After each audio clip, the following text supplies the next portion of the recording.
စီအောင်မြင်စွာစတင်ကြောင်းကြေညာအပ်ပါရရှင်မြန်မာနိုင်ငံအဝေးပြေးခုံချိုးဆောင်ရင်ဆောင်ဖို့လုပ်ငန်းရှိတယ်။တင်းကြီးကိုကျွန်တော်တို့များစွာကျေးဇူးတင်နေပါတယ်။အတင်းဝင်များနေလေနိုင်ငံနဲ့ပြည်သူ့အကျိုးအတွက်မိမိအသိစိတ်ဓာတ်ဖြင့်ကြားရောက်ရာအခမ်းကဏ္ဍများမည်တိုင်းပြည်တိုးတက်ကောင်းမွန်အောင်ဆောင်ရွက်သွားစီလိုကြောင်းပြောကြားရင်းနဲ့ညီကုန်းချုပ်အပ်ပါတယ်အားလုံးကိုထူးကျေးဇူးတင်ရှိပါတယ်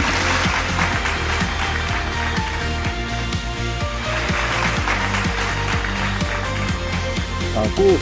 ဒီမှာပါတဲ့အတင်းတွေအတင်းသားအနေနဲ့ဒီရဲ့ကိုကောင်းတဲ့အခွင့်အလမ်းတွေကိုဖန်တီးပေးနိုင်မှုဆိုတဲ့ဟာကိုလေကျွန်တော်တို့ကဆောင်ရွက်သွားဖို့ဆိုတဲ့ဟာကိုလေကျွန်တော်အနေနဲ့တိုက်တွန်းပြောကြားလိုပါတယ်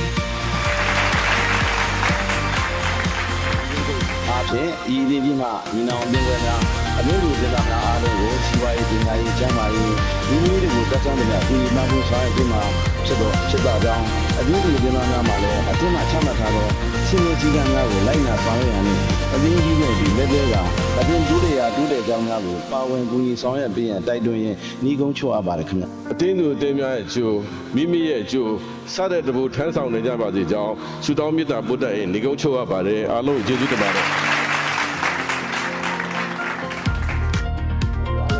ဖြစ်စနေတဲ့အနေကောင်းဆုံးနဲ့အများဆုံးဆောင်ရွက်ကောင်းတဲ့ပေါ်နိုင်မှုအတွက်ကိုကျွန်တော်သတိပြုပါတယ်